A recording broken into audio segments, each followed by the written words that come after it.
say, okay, I have a lot of money, but you have no money unless you take profits. When the first ever spot ETF was created for gold 10x. And the only thing I really knew was Bitcoin at the time, so I just invested very heavily into that. Rode it all the way up. What's up? My name is Jess. Even the creators have said it's going to be the predecessor of CBDC. What that taught me was that I need to be self-sufficient. A solid DCA investment strategy, and pretend the red sell button doesn't even exist.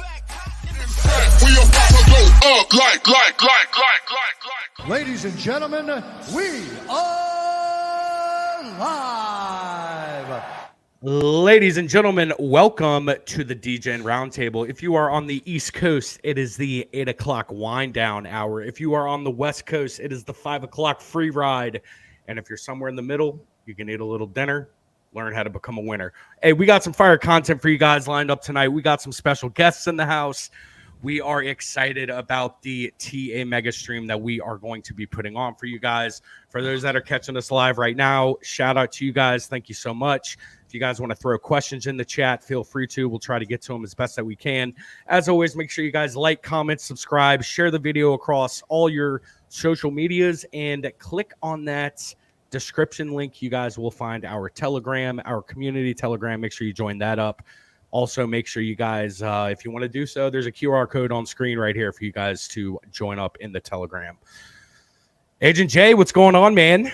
Happy to see you, bud.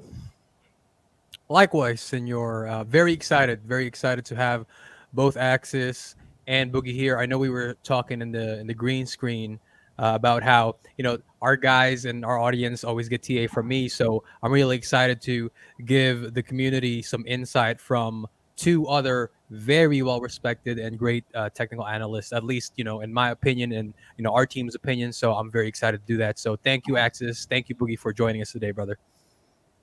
Thanks for having me, man. Hey, we got Mr. on board, guys. We got Apex Hex, Jeff himself in the house. What's going on, buddy? What's up, bud? Not much. Thought I'd tag around with you guys, see what y'all are doing, and I'm mostly just going to be an open ear, listening to this, trying to soak it up. I'm not that big of a TA guy, so this will be a nice little learning experience. And there's a couple things that me and Axis talked about a couple of days ago that we wanted to talk about after. Comparing both TA-wise and maybe just speculation, what RH ecosystem coins we think might perform the best in like a tiered order list. So we can have that later. Outstanding. And the moment that we've all been waiting for, the TA mastermind himself, Mr. Axis Alive. How are you doing here, buddy? Hey, man. Thanks for having me. Appreciate it. I've been looking forward to getting together with you guys. I don't know if you guys heard, but I was shouting you out a little bit on the Hex conference this year. Very much impressed by your guys' presentation format and like the variety of opinions, and so I'm just happy to jump in and make a splash, and let's see what we can come up with together. I know we were super thrilled when we heard that, man. I mean, we got a little leadership chat that we have going on Telegram. And, man, that was the talk of the town for a good couple hours, dude. So we definitely appreciate the shout-out. We like it so much. And last but not least, we got the Mass Marine himself, Mr. Crypto Boogie. What's going on, bud? What is poppin', monkeys? I am looking forward to Access, your type of TA. Apex, don't worry. We always make these boring-ass TA streams fucking immaculately fucking fun. That's right. We're going to have a blast tonight, homie. I'm excited. It doesn't always have to be just one line on a chart, the whole thing about, what do they say? TA for, or what is it? Astrology for men or something. Yeah. I don't know if I would go that far. I mean, it is kind of funny, but, I don't know. There's definitely a method to the madness for people. And there's so many different ways to look at investing and trading. And so, yeah, it'll definitely be an interesting conversation piece, depending on where we want to take it. Yeah. It's weird though, because, it's funny, man. I was checking out that GG33 dude with his astrology shit. Shit's intriguing, son. It's intriguing. And I'm not an astrology guy, by the way. Well, there's definitely something to and I mean, I don't know how deep we want to get into the weeds here, but about the mathematics of how all of the forces in the universe act on each other, like almost like we're in one giant spinning wheel in the sky, like a clock. and every piece of every gear in the cog, or every cog in the wheel, I guess, has a certain cause and effect relationship on everything else. So, even when you break things down to the way time moves and like the lunar cycle, obviously it has impacts on our biology as well as our psychology, and that actually has a very real effect on the market. So it's definitely something that you can record and review and find patterns in the actual TA when that stuff's kind of going on. I concur, Axis. I concur. I remember hearing Charlie saying that TA was actually made based on the sunspots on the sun, and it does have an overall effect in everything in life. When I learned TA, I noticed that there was so many more cycles and so many aspects of life. Not to go too much on a tangent, but I thought it was an intriguing conversation. All right, guys. Hey, we're going to do a quick community shout out real quick, and then we're going to sort of transition into the topics that we have at hand. So a quick breakdown real quick of how tonight's going to go. Shortly, I'm going to turn the conversation over to Jay. Jay is going to host the meat and potatoes of the show. We're going to talk for maybe 5-10 minutes on Bitcoin. Then we're going to transition into Ethereum. All right, we're going to have a little bit longer discussion about Ethereum, what 2023 looked like, how 2024 is going to look. And then finally, we're going to transition for probably the majority of the night discussing the different coins in the Richard Heart ecosystem, how they've done since the PulseChain launch, how Hex has done in 2023, and then looking ahead at how that's going to look in 2024. So with that being said, let's go ahead and give some community shout outs. We got Megan Mulcair in the house. She says, hey. We got Brendan in the house. Let's go. Zenith LFG, my man. I like it. We got Ascending Man. Fun times, guys. Trolling Moling with the let's go. It's Marion sending some hearts in the house. We got Centurion saying, what's up, DGens? Vets in Crypto, Bang Bang. And we got Hex Mining Hodler, sup, gents. All right, good stuff. If you guys have questions, make sure you throw them into the chat. We'll see if we can get to them. If your question doesn't get answered tonight, join the Telegram. We got Axis, we got Boogie, and we got all the panelists in the Telegram chat to keep the conversation going. So, Jay, I'm going to turn it over to you, buddy. Rock and roll. Yeah, bro. Before we get started on the Bitcoin stuff, it's funny. Axis and Boogie were talking about the lunar cycles, and then Zenith brings it up here in the chat, and he says that TradingView actually has an indicator for tracking the different lunar cycles. And here's the thing, right? Axis mentioned it. He said that he heard somewhere that a technical analysis is kind of like astrology for men. And I actually had a discussion with somebody in our chat about this exact same quote the other day. And I was giving him a little pushback because I think everybody can agree that when people talk about astrology, they're talking about pop astrology, right?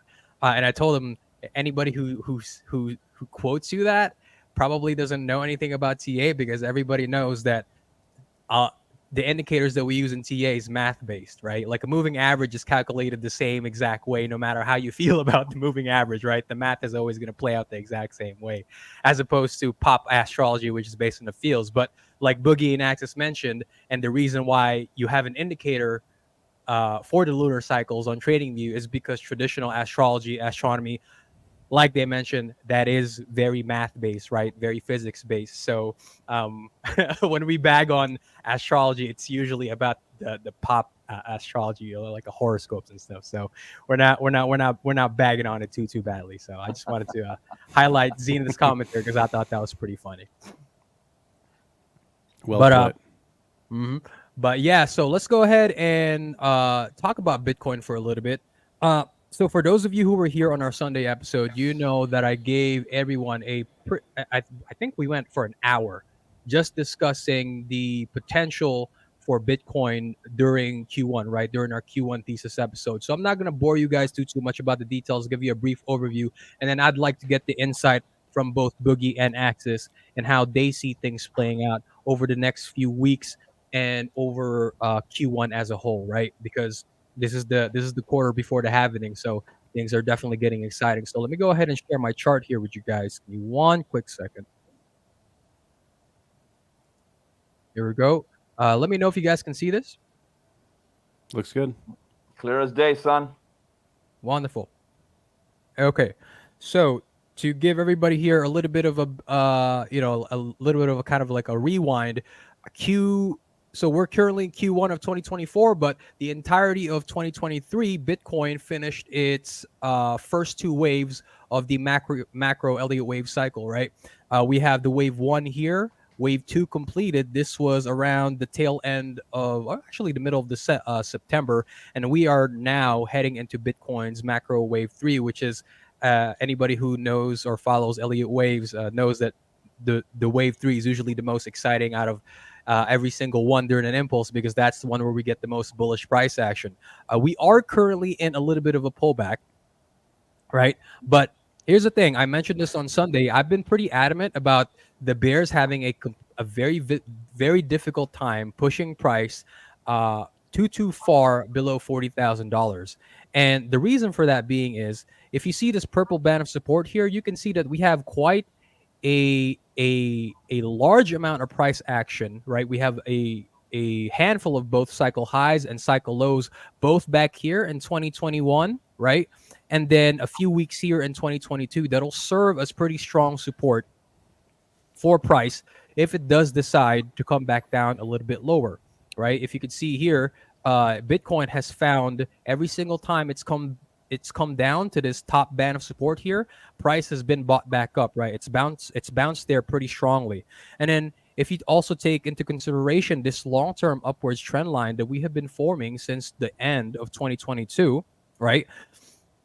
If Bitcoin does come back down, you have to realize that trend line is going to serve as pretty strong support as well, right? Even though we know that trend lines are fairly subjective, you could see here that every single time Bitcoin, well, not every single time, the majority of time that Bitcoin has interacted with that long-term trend line, it has acted as pretty strong support, right? It was obvious here why we lost it, right? Because Bitcoin was heading into its macro wave 2, so it's fairly obvious why we lost it here. But once we recovered it, it's going to serve as strong support once again.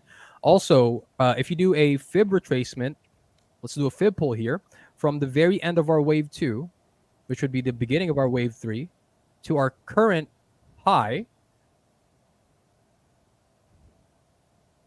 Give me 1 second here. There we go. You could see here that this 382, it's fairly close to that $40,000 mark, right? And like I mentioned on Sunday, because we are within the context of wave 3, the pullbacks that we're going to get are probably not going to be as deep as we're usually expected, right? Because the trend is up and to the right. And so any pullbacks that we might get is probably going to be short-lived and a little bit more muted than we're used to, right? Even though we're heading into a micro wave 2 right now during this pullback. Okay, so we have a lot of confluence of support around that $40,000 area. If we do go lower, anything is certainly possible. But to kind of finalize my summary here, I mentioned that I really don't think I don't think that we get anything below $35,000 Bitcoin probably until the very end, or at the very next bear market. And the reason for that being is throughout the entirety of Bitcoin's history, once we have started into this macro wave 3, Bitcoin has not had a weekly close. And you can double check this on your charts as well. Bitcoin has not had a weekly close below its 20-week moving average, which I can turn on for you here, right? And the 20-week moving average is here in that represented by this orange band at 35,596. And Bitcoin has not had a close below that 20-week moving average once it has started its macro wave 3. And some 4-year cycles, it doesn't even close below there until the bull market is over, right? So that's why, because that pattern has not been broken, I am not going to assume that it will break this time around. So that's why I feel very strongly about Bitcoin not making its way down below $35,000 again until potentially the next bear market, right? But obviously anything is possible.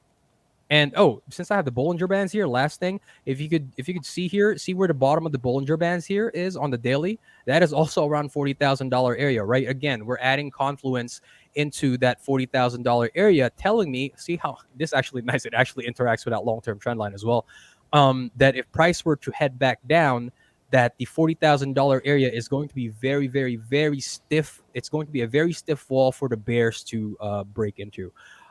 That's it for me. I want to get both Boogie and Axis into this conversation. Guys, what do you think about the potential for Bitcoin both in the short term and also over what's going to happen potentially at the very tail end of January, right? Because we have the FOMC meeting at the tail end of January, and then obviously the rest of Q1. Can I get some insight from the both of you? Yeah, I mean, I want to hear Boogie's take on the kind of what he's seeing, and then I'll round it out. I come from like a more like 6 to 12 month swing trade perspective, and so I want to kind of hear what you're seeing, Boogie, more on like the mid to short term, and then maybe that'll kind of inform me on how if I can find nuggets in there of how I'm seeing it. Roger that. Let me pull up my my Bitcoin chart if you cats don't mind. Yeah, and Boogie, if you could just adjust the volume just slightly, turn it up a little bit. Your volume, if you could turn it up slightly a little bit. Roger that. Let me move the mic up a little bit more. Maybe you guys can hear me a little bit more clear. How's that? Yeah, that sounds a lot better. There you go. There you go. So I'm going to go ahead and show you cats the Bitcoin chart as to what do I think it's going to do in the immediate term. Now, can you guys see my screen clearly? Mm-hmm. So Axis, this is what I'm looking at. Currently, I'm seeing Bitcoin at about day 14 of its cycle. If we pull it all the way forward to about day 44 or day 45 is usually when we get a pullback. So I am assuming that will probably continue climbing. Jay did have an ascending line going in an upward fashion, and this is the ascending line that I have. I think Bitcoin will regain that ascending line, and we will continue coming to the upside.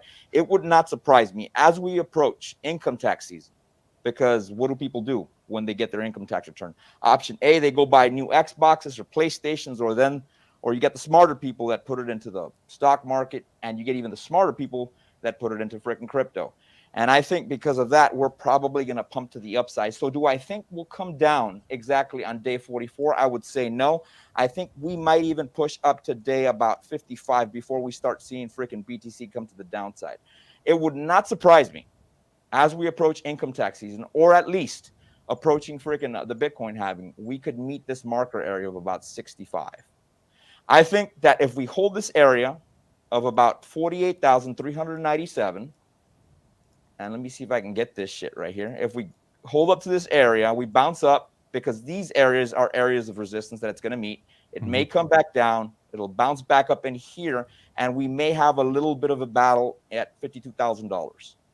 If things continue bullish for Bitcoin, I think that we can continue trending to the upside, break past this, and then continue freaking consolidating and continue going up. But then again, it depends how things go with the 60-day cycles. What do you think about that, Axis? Yeah, so all right, let me pull up a screen share here. I hope it's okay if we like run a little bit longer on Bitcoin, but it does kind of set the precedent for everything else. So except let's keep in mind RH stuff kind of is doing its own thing. But all right, share screen. So here's my thoughts, guys. I'm looking at this cycle being more like 2015. So like this is like more what I'm seeing playing out. In the case of like where we're at in the cycle, you could pretty much break it down to this is like wave, or like the first move that comes out of the bear, and then this is like a second move. And in both cases, you come down to test that level. Because like when we broke out here, we came back down to test. So if you just take this kind of theory and you bring it out to here, you kind of have a similar setup here. But we can't. The only thing that I'm concerned about is that we haven't come back to test this like $32,000 level. So I'm looking at more as like retesting market structure like past cycles. And so why I'm concerned is, it's totally valid that we find some sort of support here in this like bullish ascending pennant style thing, and we head higher in the short to mid term going into May, and then come down for a deeper correction to test that level. Or like you guys are kind of alluding to, maybe, or I would like to see actually is a kind of a breakdown here at these levels. And the reason why I'd want to see that is because if Bitcoin just decides to go parabolic here and we don't get a retest of these levels, as you said earlier, like that's going to be the end of the run, and we're basically starting a bear market earlier than we want to see. So that's what some people call like a left translated cycle, where Bitcoin actually goes up and blows off early and like basically puts in like a triple top, like something like this, and then and then it would be uncharacteristic of past cycles. And so like what I kind of don't want to see is just us to go straight up, because it would kind of steal a lot of the momentum away from the altcoin space and not really give us a full 18 months left in this bull market cycle where there could be more gains made. So the other thing I've been looking into, and this kind of rolls into the Ethereum Bitcoin chart, is, what we could hope for is maybe like Boogie's saying, we get like a little push up here to like 48.52 level, and then chop back down, and we just kind of grind and consolidate in this zone, which would be, we're still not getting that retest that I'm looking for, but at the same time as Bitcoin's kind of going sideways on this macro view, ETH Bitcoin ratio is putting in huge candles. And so if you zoom this out on like a massive like 7-year time frame, you can see that we're playing inside of this giga pennant. And what I want to see here is, and this would be good for the altcoins, it would be like what was once support,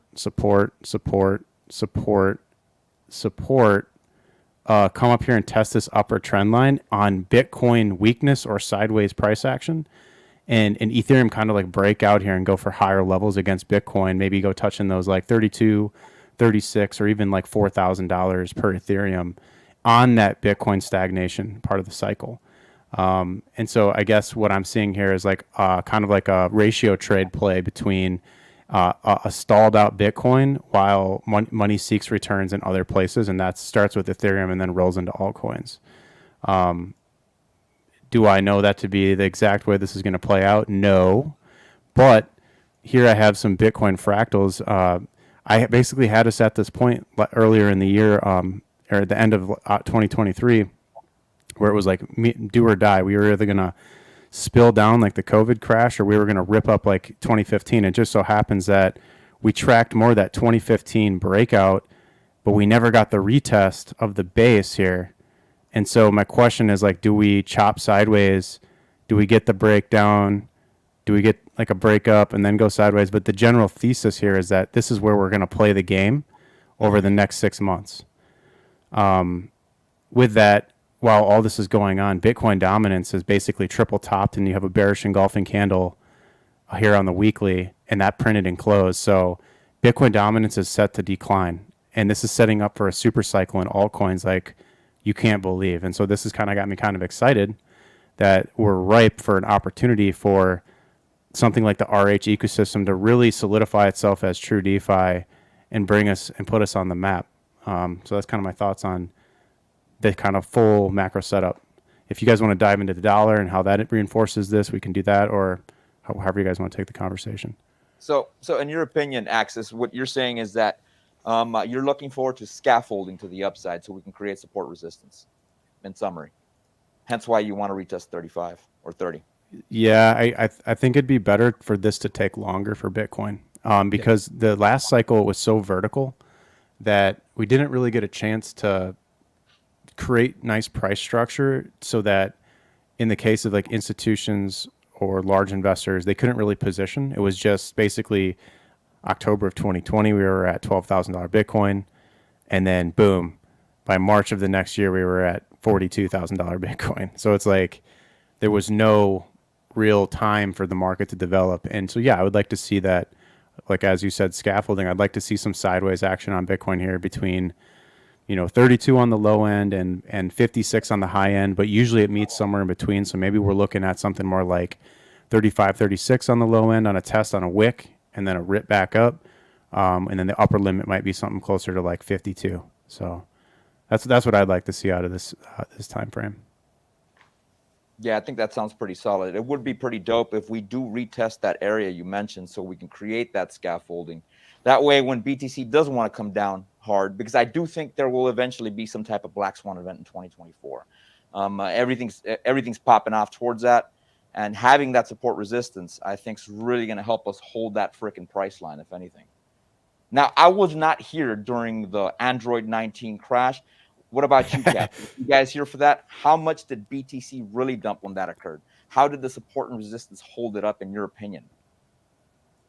During the COVID-19 crash, actually, even though that was a pretty steep pullback, it fell well within the expectations of the traditional, macro elite wave pattern. right? It wicked just below the 0.786 fib. So it was well within there, right? It didn't go down any lower than that, and that wick was bought up almost immediately. As in, I don't think that price action lasted for more than a few weeks, if that. So Roger yeah, that. support held again. Like the market likes its like its fib levels, right? And those prices tend to get bought up pretty quickly when prices retrace down to those. So yeah, it held up pretty well actually. It was a lot steeper than most expected, but it wasn't outside of anybody's expectations. Roger Even though that. it was a black swan that caused it. Yeah. Cool, man. That's some Yeah. freaking fire right there, son. Yeah. I do agree with Axis. It's funny. This is why I like getting insight from other different technical analysts, because the ranges that he gave were exact. Well, my upper range for Bitcoin was a bit higher than his. He said 52K, mine is about 53K. But on the low end, I said we're like, if we're gonna get a drop back to 35, it's probably going to be a wick, and we're gonna stay somewhere in the middle. I do agree with what he said, and this has been echoed within the chat and with other analysts that I follow, and they're of the same mindset, where they're talking about how it's a lot healthier for Bitcoin to not go on such a parabolic move too early, because we don't want to end up in a left translated cycle, right? We spoke about Bob Lucas a few days ago, and he's going to put out some content regarding the potential for a left translated cycle during this 4-year cycle as well. And so I think I am in complete agreement. I think it's going to be healthier for price action and for our and for our altcoins if Bitcoin spent a little bit of time consolidating around these ranges and didn't go too crazy too soon, right? And then finally, my last thought, you mentioned the ETH Bitcoin pair.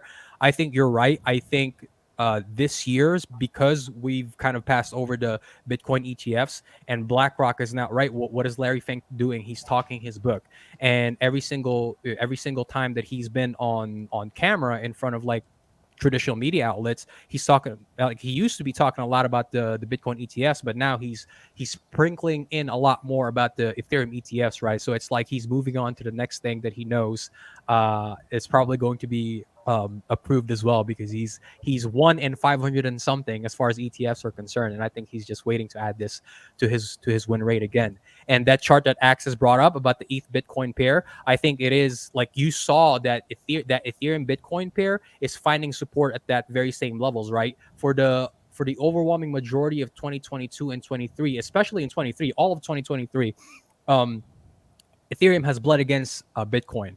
And I think it's finally time. If you guys have noticed over the past few weeks, every single time we've had a downwards movement on Bitcoin, right? Usually you'd expect Ethereum to follow, but Ethereum hasn't been doing that, right? Now, there's a lot of explanations about that. One of that's people rotating capital from Bitcoin to Ethereum, but you can see that the downward movements for Ethereum have been much more muted. All right. I don't know if you guys are seeing that too, but that's what I'm seeing on the charts. Like the downward movement. Go ahead. I think a lot of people were freaking capitalizing too much in Solana because the Solana whales were hyping it up. And then as soon as freaking Solana tops out, gets a little bit too overheated, they'll dump on their heads and transition back to Ethereum. I wonder like how ETH gas fees plays into this cycle, and you got to think that too. The market is a lot smarter now than it was in 2020 when Uniswap just launched, and if Ethereum does reach those like $3,000, $4,000, $5,000 targets, is that going to be the place where people want to transact? Which kind of rolls into my thesis of like, because there's a whole cohort of folks that, like institutional folks that want Ethereum gas fees to be high to basically price out everyday people from playing on that and basically bringing down load on the network, but increasing valuations. So it's kind of like this like weird spot. It seems like we're not at a point now where that's going to be like the people's chain, and like that's where a lot of the regular folks are going to like do their NFTs or like do crazy amounts of swaps or LP providing. I set up an LP pool on Ethereum just 3 or 4 weeks ago when ETH was pumping between 18 and 2200, I think it was, and at one point it quoted me like an $850 transaction fee just to set up a pool. Like, are you serious? So like, from a usability perspective, I think a lot of the attention is going to drift away from Ethereum, but that doesn't really minimize Ethereum's ability to stay as the number one EVM. It just means that that value is going to be bridged off to other chains. And so in the case of Solana, you know, it started there, and now I'm seeing other chains like Metis or like obviously PulseChain, or like people are looking around for new places to park their money, and the gains on these other chains are like way outsizing and outpacing what you can see on Ethereum, which is why I really want to see ETH take the move against Bitcoin here, and then that money flows out of Ethereum and into other chains or other L2s. Yep, I agree. I'm of the exact same mindset. I think back in our last 4-year cycle, right? Everybody referred to that as the DeFi cycle. And I think that's when people were still kind of learning the ropes. They were learning how to switch and use and bridge between different L1s. I think because now you have a group of folks within the market who are a lot more established. You have projects, you have L1s and L2 that are a lot more established. People know how to move in and out of these different ecosystems. I think that, yes, Ethereum is still going to be number one in terms of people wanting to transact on it, people wanting to build it. But I don't think it's going to play out where, like you mentioned, right?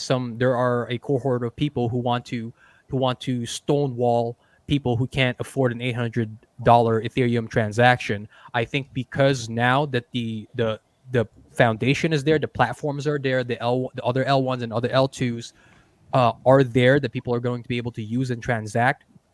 That's not going to cost them an arm and a leg for them to get into the ring and play the game.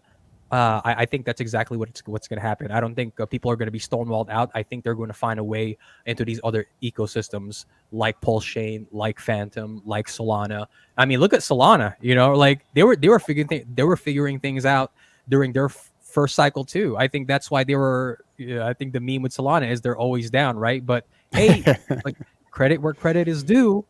These guys, even though people were bagging on them because of the outages, people were bagging on them because of their association with FTX and Sam Bankman-Fried, the entirety of 2023 and up until 2024, despite the fact that they had a high volume of transactions because of the release of the Solana phone, because of the success of Bonk and all these other meme coins in their ecosystems, they have been going pretty strong, right? Not a single outage, and they're almost near their prior as far as transaction volume, right? They're pretty high up there, right? Because of what was going on at the tail end of last year. Not a single outage from them. So you got to give them credit where credit is due. So I think people are going to find these other chains, and hopefully we're doing our best to bring them over to PulseChain. I think that's exactly what's going to happen, man. People are going to figure out true DeFi. Right, because the people who can teach it now are there, the people who know how to use it now are there, and we're not kind of like creeping in the dark anymore. Well, speaking of true DeFi, man, it's intriguing that Richard Hart got those attorneys, bro, to fight the SEC. I like the freaking what would be the correct terminology for this? The upfront show that he's giving the SEC, that he's coming show of force. Yeah, well stated, for his case, if anything, man. Now, I'm hoping that they drop this case, and if that happens, bro, hopefully keep your fingers crossed. We'll get some type of PulseChain coin listed on one of the Western exchanges, which would be extremely bullish for the PulseChain ecosystem.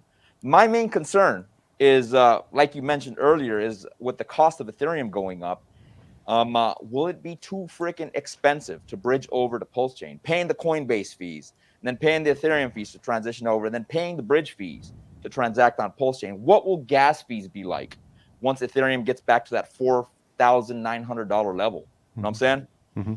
Well, yeah, I mean, that's definitely a good point you made. And to your point, right now the bridge is free. So obviously the gas fee that leaves the exchange and goes to the bridge costs you something, but on the Ethereum side, but actually using the bridge to bridge on and off is free. So that's pretty cool. Fabulous. When you get something like this where Richard Hart is basically fighting on behalf of all of cryptocurrency by fighting for blockchains as free speech, it takes the focus off of him and his specific project, and it liberates the entire space. Like getting good rulings on something like that and fighting from that vantage point actually would probably solidify him as the GOAT of cryptocurrency. I mean, he's already publicly stated that he literally printed the hockey stick from, you know, 12 to 15 bucks on Bitcoin to 30 bucks before it crashed back to 2. Like, he's basically said that. And if you go back and you look at the Bitcoin chart from the first like 3 or 4 years, you can see where he comes in and prints the chart because it's the same pattern. And I saw the same pattern on Hex back in 2021 between 28 cents and 56 cents. It's like the same.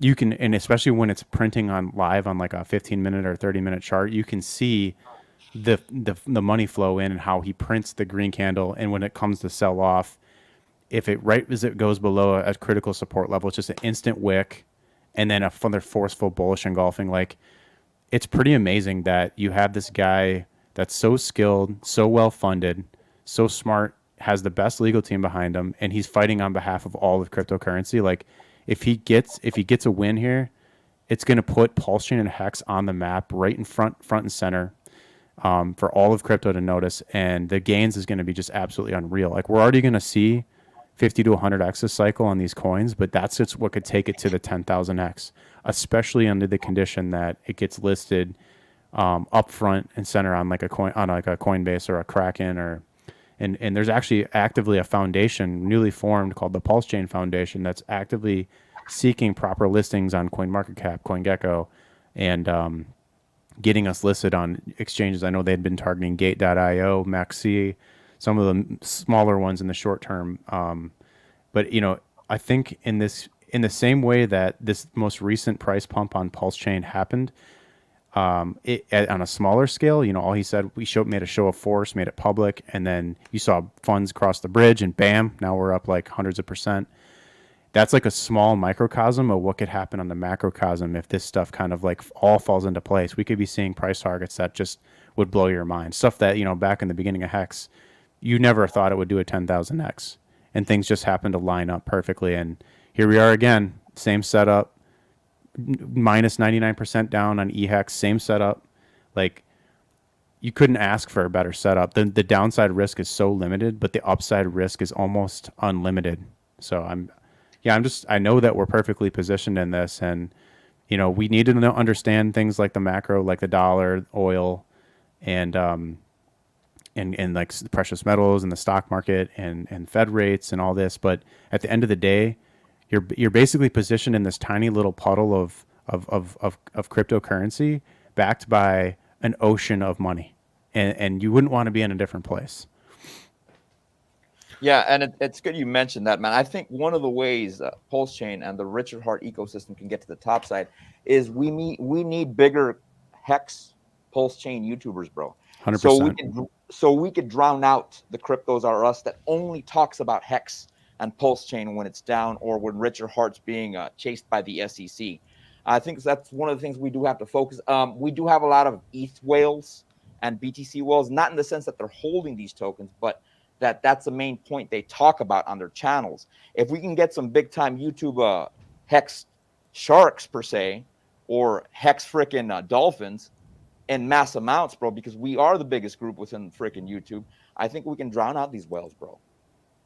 I'm with you. And to your point, I would love to see, you know, we don't have like, I'm going to use something so like corny, but like, we don't have like a Tom Brady talking about Richard Hart products yet. We don't have like famous musicians talking about Richard Hart products yet. Like, we haven't even, like, the opportunity is so big because there's nobody here talking about it.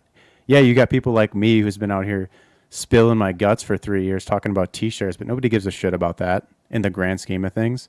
And so we need to bring on big voices in the world that can actually like bootstrap this thing and get it out there so people understand the opportunity.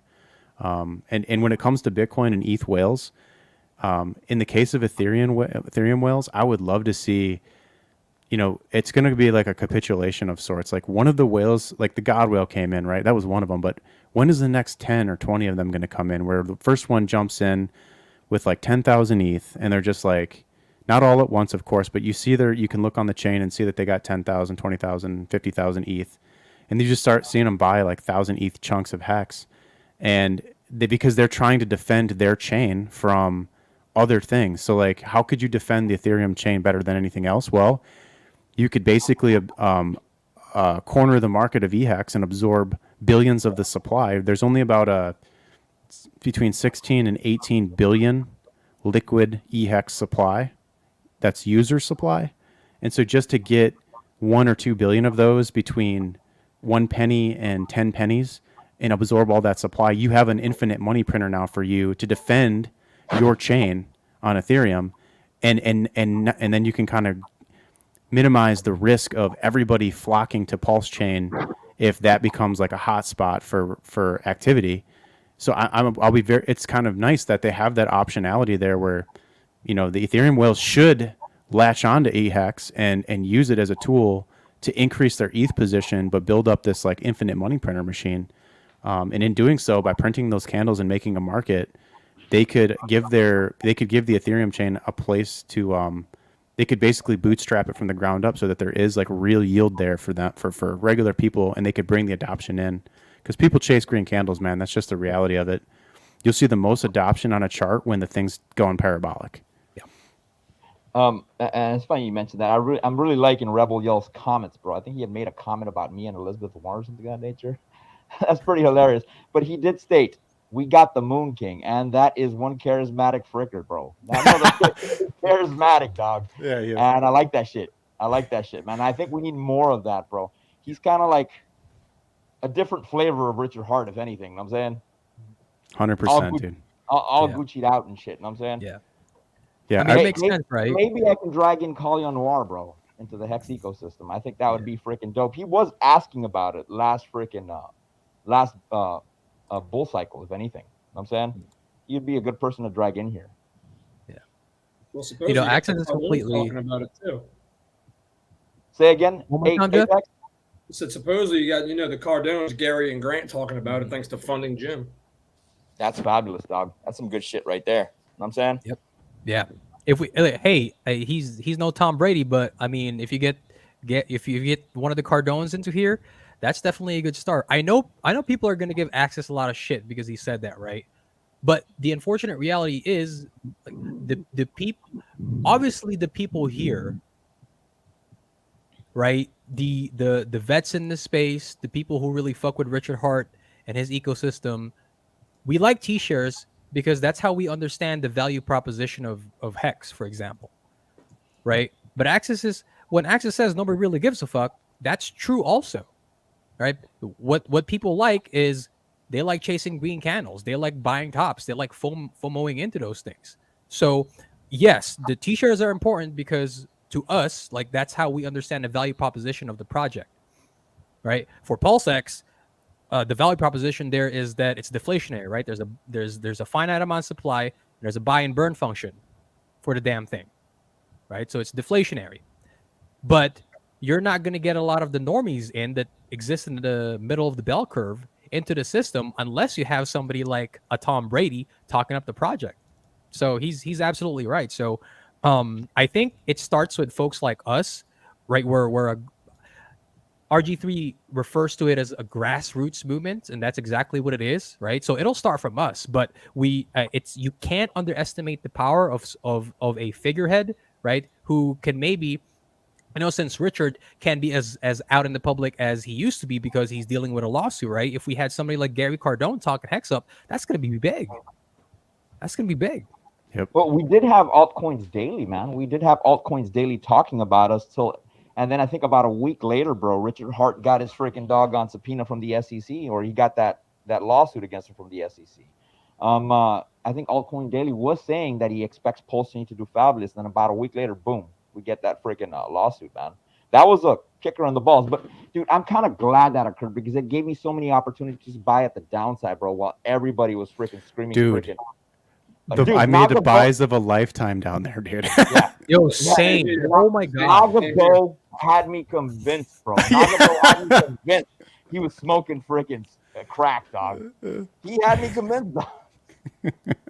I did too, man. I'm like, what the? I was like, kind of like, damn, serves you right, bitch. But then I'm like, damn, I got punked. Apex, what do you think about this shit, man? I know you've been hearing me and Axis freaking ramble on for freaking centuries on end about freaking new people coming into the ecosystem. No, y'all are doing great. I'm just listening and absorbing this in. There's a bunch of different things I want to say. Axis talked about how Richard's kind of, fighting on behalf of crypto as a whole. But notice you don't see people like Charles Hoskinson and Vitalik. You don't really see anybody back, which to me is kind of upsetting. So that kind of bothers me a little bit. And maybe they'll get it on board also. But y'all were talking about the dips. My buddy, and who I know I grew up with, he called me. I got him to invest. He sacrificed when I sacrificed way back in the day, and then the SEC thing came out, and he called me freaking. What are you doing? What are you going to do? What are you going to sell? You going to sell? I said, no, I just bought it. Shit, get on more. He's like, Let's you go. got to be kidding. And then now he called me like 2 after the price skyrocketed. He's like, oh man. And he's like, what do you call the opposite of buyer's? That's what I have. I wish I'd have bought more. I'm like, well, look, I tried to tell you, buddy. I'm with you, It's man. a form of buyer's remorse. You just wish you would have bought more. Yeah, and talking about Buyer's buyers. Buyer's envy. All right, guys. Hey, real quick. We've been going for about 45 minutes right now. I want to give you guys a chance to take a sip of water. We're going to do some chat shout-outs here real quick. Boogie, also, if you could just slide your mic up just a little bit. I feel like it slid down a little bit. So Roger that, man. Roger that. Get the sucker up there, but yeah, we're going to go ahead and reach out to the chat. Shout out to those that are in the chat, firing away. Man, the chat is on fire. I don't know if you guys have been able to pay attention to that. Chat is on fire. We got some good combos. We got some questions coming in. Let's start off with this. Hex Monkey. If TA is astrology, then some of my favorite astrologers are on screen. Shout out Hex Monkey. Dude, I love that cat, bro. I love that dude, bro. We got Online Deal Shopper with the good thing Elizabeth Warren is watching. Mr. Boogie would be her poster boy. Oh, yeah. We got Rebel Yell in the house with rifles and ski masks. Nice combo. Hexagon Army giving a little team axis, showing up strong. We got Cassie Kelly in the house. Hey, everybody. Hexagon Lost in Asia. Yo, GOAT in the building. That's why we just started pumping. Mr. Well Off. Axis Gang isn't a gang. It's more like-minded, old-school country club that shares green candle alpha. Axis is sharp. And last but not least, y'all are cooking on the charts. I'm going to call you guys DJ and chefs. I like it. All right, so we talked a little bit about Bitcoin. We gave a little bit of philosophy on Richard Hart on Ethereum and stuff like that. If you guys could, I'd like to hear maybe a little bit more about the Ethereum side and the Richard Hart side. If you guys want to share charts or discuss any of that stuff. But let's, Jay, if you could start with Ethereum. We could talk about Ethereum for a little bit, and then we can roll into the Richard Hart specific coins. Yeah, man. Actually, I would like to throw it to Axis and Boogie first in terms of Ethereum, because Axis made a lot of good points in Ethereum, right? Axis, if you could go over a little bit more detail for the folks, the ETH Bitcoin valuation and why that's important, not just for Ethereum, but for the rest of the altcoins and obviously the Richard Hart ecosystem as well. Sure. Let's see. Axis, hit up friggin' ETH, bro. Hit up the beginning of RH. Okay. Well, so just let's see here. Like one of the things that goes into my analysis. There's a couple elements to it. Since this is my first time being on the channel, I'll just kind of quickly describe kind of how this all comes together for me. But part of it is obviously the TA and looking at the chart and looking at different indicators. But the other elements that aren't on the chart is the chain analysis and knowing what actors are doing what, executing what plays on the chain. And then there's the liquidity pool setups. So like, for example, on Ethereum right now, if you look in, use something like Nansen.ai to see how much liquidity is available on exchanges, they're actually running out of Ethereum liquidity because people are buying it and taking it off exchanges, and people are actually starting to self-custody this stuff and use it right on the chain. And you can see that. And now, so that only leaves the centralized exchanges one place to go for liquidity now, and it's on something like here, the two biggest pairs on the blockchain are Wrap Bitcoin ETH and USDC ETH. And so you can come into a chart like this and look at the histogram and see kind of where is the market putting the liquidity at. Currently on this particular one, this let's see here. Each one of these bars represents like 90 Ethereum. And as you go to the right, this goes up in price. And as you go to the left from the red line is price line. As you go to the left, price goes down. And you could see like this general region where there's the thickest band here. This is kind of where the market is setting liquidity for sale. But as soon as you cross this zone right here, 2620, it starts to taper off. So what's my thesis? My thesis is that there's a ton of USDC sitting down here at 2200. That's ready to basically absorb supply if it gets down there. And you can see there's like a gradual slope here, but generally it's pretty even for all intents and purposes, meaning there's basically a constant amount of bid pressure trying to absorb Ethereum at better and better prices until you get to 2200, where there's an obvious goal to absorb tons of ETH. And each one of these bars back here is about $300,000 a bar. And you can see that there's like 50 of them. So, but as you get out here towards this edge, yes, there's a little bit of ETH for sale right here. But when you cross 2620, it basically falls off a cliff and there's just no liquidity available. Now, if you look into like the data on like Nansen or one of these other chain reading things, maybe Arkham Intelligence or one of these other ones, it'll show you that centralized exchange balances are declining, and they're declining rapidly. And so I guess the theory that I'm putting forth is that ETH is set to make a move higher into the 3000s because there's just not enough liquidity at these prices. And in order to get liquidity, you're going to need to entice holders to sell. And how do you do that? You mark the price up, and then they sell down on a higher price. And so if we take a look back at the Ethereum chart, we've had this huge bullish breakout of this, what was, let's see here on a daily, let's see what it looked like, probably a pennant. It's like this ascending triangle. And if you remember here, during this period, there was like these wicks that came down here, and they were immediately eaten back up. And the big concern was people thought we were going to roll over because Bitcoin was so strong in this period. But then Bitcoin topped on the ETF news, and then ETH broke out. So it actually reacted as you would expect. And so now it's just consolidating here. And I wouldn't be surprised. Here's your 2620 level. It's like right in here.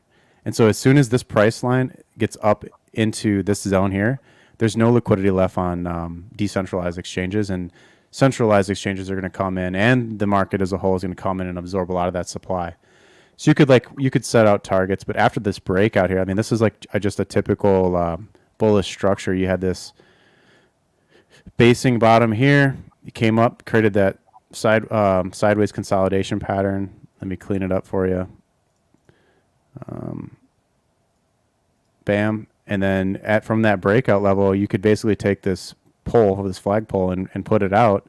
And we're targeting that 36 to 3,800 is the next zone based on just targeting it through that basic pattern structure. And if you look back in history, that was the breakdown level in April of 2022. So this is my zone that I'm looking for Ethereum in the short term, is somewhere in here.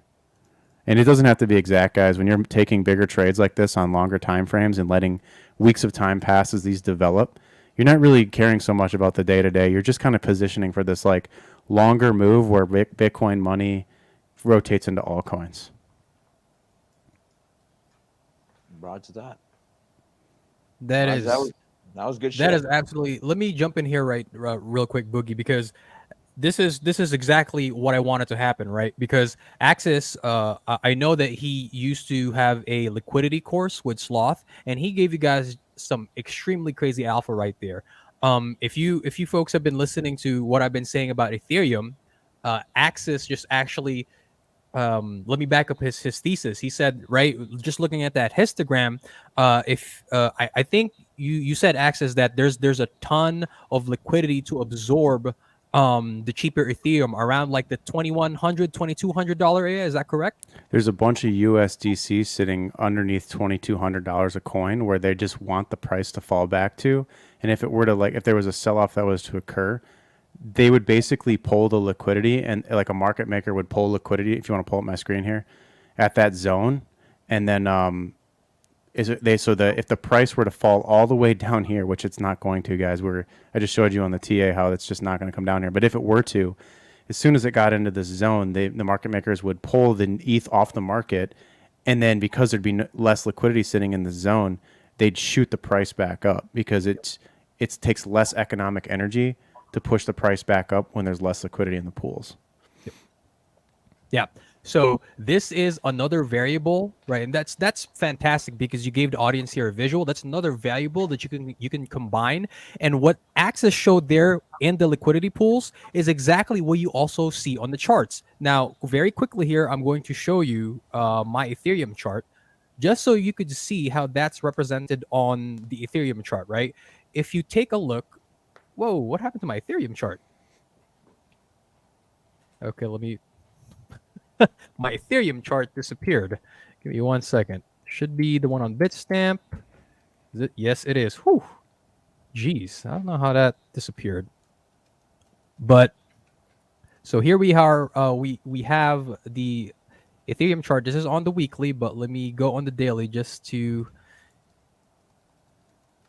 be able to zoom in here on what's been happening over the past few weeks or so. But if you notice here, right, the purple band of support that I have here for Ethereum, the lowest area that I have for it is around here at $2,100, right? Which reflects Axis' thesis that if the prices were to be pushed down around this $2,100 to $2,200 area, that price is just going to be bought back up. Not only is that validated by the liquidity available at these prices, but you also have a ton of horizontal support and resistance here. Right, multiple cycle highs and cycle low acting as horizontal support. And then take a look at where the bottom of the Bollinger Bands sits as well, right? It's at 2,130. And so you have a ton of confluence, not just on the chart, right? But also on if you take a look at the histograms and the liquidity pools, I'm sure, Axis mentioned the on-chain data. You look at how much Ethereum is left on exchanges. That's telling us if the bears are going to have one hell of a time trying to push these prices back down towards anything below $2,100. So thank you for that, Axis, because that's something like the liquidity portion that you went over is something that I'm still trying to get a handle on. It's something that I'm not well versed in. So your explanation there and the series the Sloth has done has really helped me understand the fundamentals better. So yeah, man, thank you for that. To that point, the game is evolving, guys. This isn't where this is going. What matters more now in cryptocurrency is what's the token supply? Was there a founder allocation? Is the liquidity locked? What's the circulating supply? How much liquidity is in the pool at the launch? How much volume came in at launch? How much is coming in on a regular basis? How many liquidity pools are there? What's paired to what? This is the stuff that's going to drive. This is the future of finance, is understanding the ins and outs of both the liquidity setups and the chain. And it's Uniswap v3 technology is like chess compared to the Uniswap v2 pools, where it was token A is paired to token B on an infinite range. That game that we're playing on PulseX right now is like checkers. The stuff that's going on Ethereum is high level market making, and the cool part is it's all transparent, so you can read these histograms and it can give you insight into why the chart plays the way it does. And it's amazing how these indicators that have existed for decades mathematically line up with certain key levels, because the market makers aren't dumb. They're going to use all of the tools necessary to create and print the chart the way that they see fit, especially in trending markets. It gets a little more confusing when we're ranging or the market is off sides. But when you get into trending markets, you get to see these moves being made before they actually happen in the histograms and the LP pools. That's some freaking alpha right there, son. That's some good shit right there, man. Well, Thanks. What that stated, man, let's associate that to what's going on with freaking eHex, bro. You cats don't mind if I share my eHex chart. I'm going to show you guys some interesting data. Let's go, now, dude. I'm pumped for this. yeah, dude. And I'm a big fan of eHex, bro. I guess I just like the OG shit. I am hoping that we do win this case with the Richard Hart lawsuit, so we can really have freaking PulseChain side run, the pHex and shit like that. But something that I noticed, man, on the eHex chart, bro, you guys could see that I have 26 bars down here. Let me put this sucker on the daily if you don't mind. Yada, yada, yada, yada. This is the one that you get at Uniswap Vision. Bear with me, cats. Bear with me. I thought I had it squared away there. If you look at this, it's 182 bars. That's from the day Hex launched to the day it hit its all-time low. It took 182 days to do that. Now, let me compare the PulseChain chart.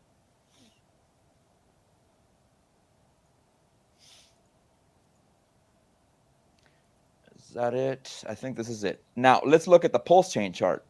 If you look at the time frame for frickin' PulseChain, it only did 78 days. If people had actually looked at what was going on with PulseChain, compared it to EHEX, they would see that PulseChain was actually running faster than EHEX did as far as performance goes. From it hitting from its initial launch to the bottom side, if anything.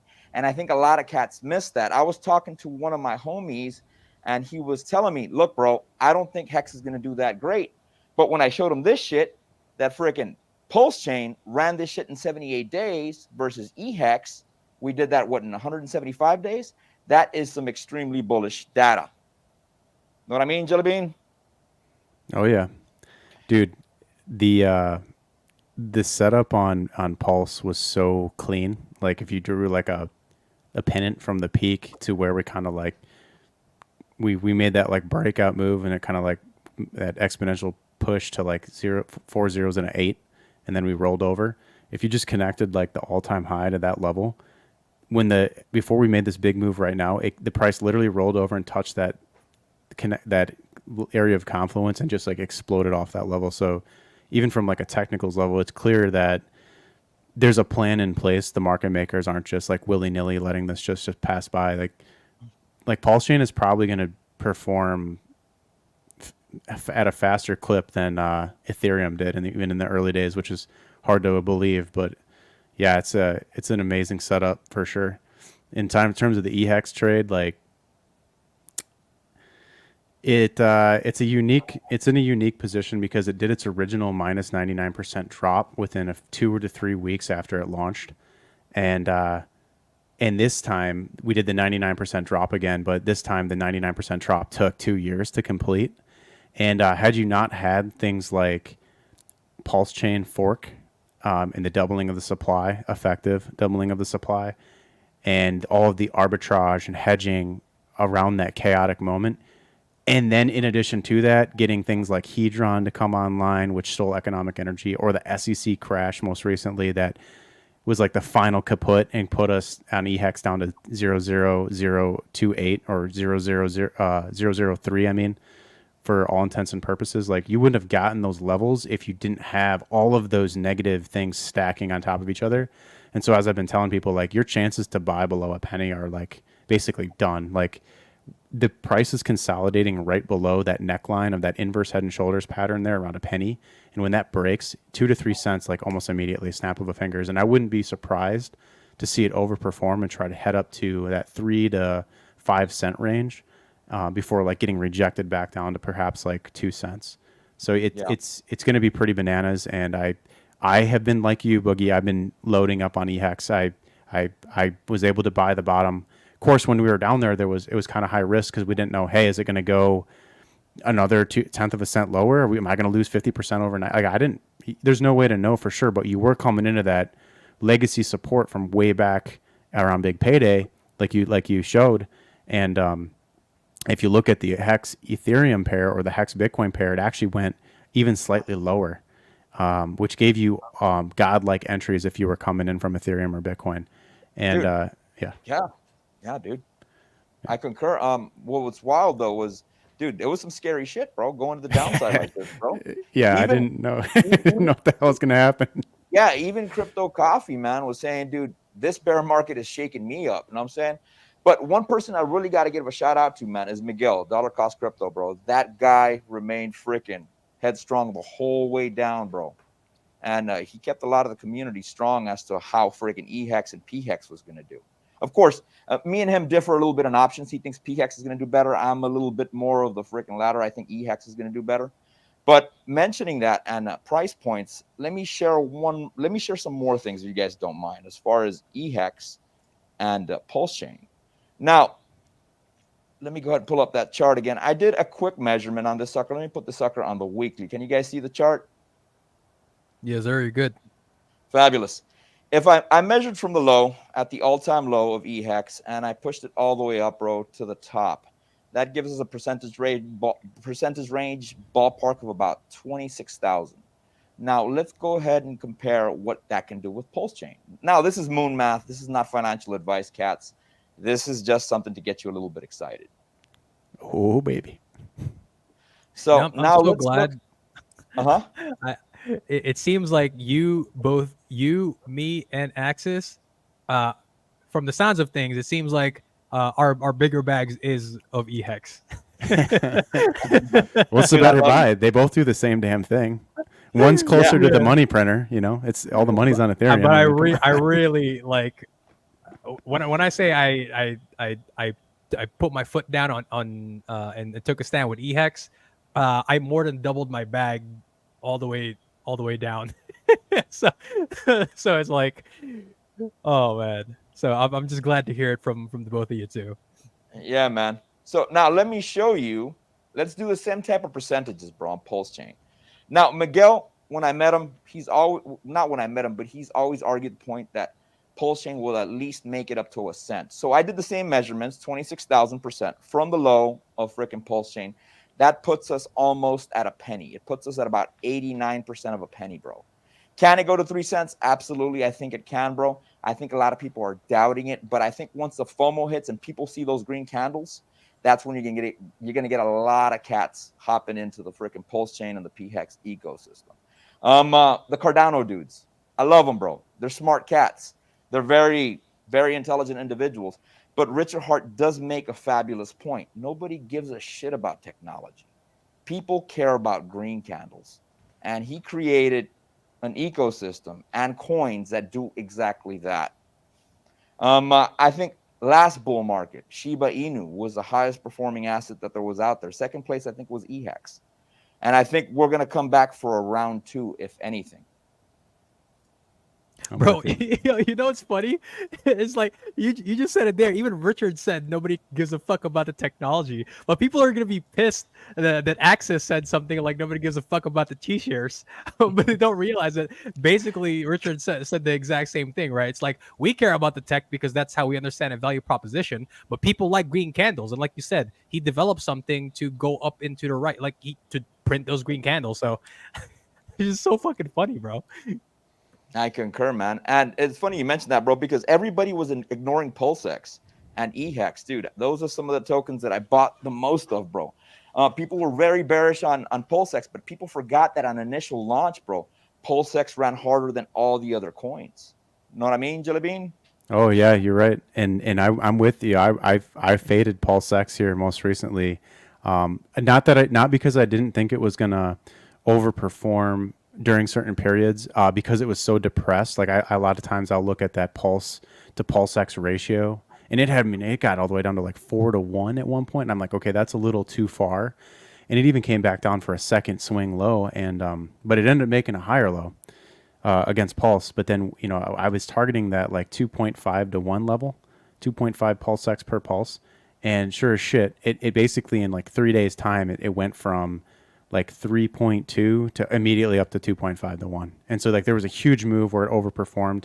And in addition to that, PulseX being an overperformer recently, Ink token has done amazing as well. And there was one point I actually messaged the group. The guys in the chat will tell you, I told them, guys, you can get a shark position in Ink right now for like $11,000. And now I think it's like a $35,000 bag or something like that. It's crazy. That's fabulous, son. That is fabulous, man. Hey, question for you guys. I know Jeff and me were talking about this in the background, and it's something that he wanted to speak with you guys as well. And since we're already kind of in the RH token territory here, what do you guys think in terms of which out of the fine, let's include incentive token in there. Out of the 5 RH, the main RH ecosystem tokens, which ones do you think are going to perform the best? Yeah.